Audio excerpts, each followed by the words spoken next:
সুপ্রিয় দর্শক শ্রোতা, নীলফামারী জেলা সদরের অত্যন্ত গুরুত্বপূর্ণ একটি ঐতিহাসিক স্থাপনা থেকে আপনাদেরকে স্বাগত জানাচ্ছি।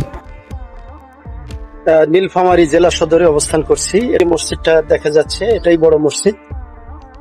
খুব দৃষ্টিনন্দন একটা মসজিদ। এখানে বড় একটা গম্বুজ এবং তার পাশে আরো 4টা গম্বুজের অবস্থান কিন্তু দেখা যাচ্ছে। সুপ্রিয় দর্শক, স্থানীয়দের সাথে আলোচনা করেও এই মসজিদের প্রতিষ্ঠা সাল বা প্রতিষ্ঠাতার তথ্য কিন্তু জানতে পারিনি। তবে অনেকেরই ধারণা মসজিদটি অষ্টাদশ শতাব্দীর মাঝামাঝি বা তার কিছুটা পরে নির্মিত হয়ে থাকতে পারে। বড় মসজিদের এক্সটেনশন অংশ এবং মসজিদ কেন্দ্রিক যে দ্বীনি শিক্ষা কেন্দ্র মাদ্রাসার একটি অবস্থান মসজিদ প্রাঙ্গণেই দেখা যাচ্ছে। আসসালামু আলাইকুম।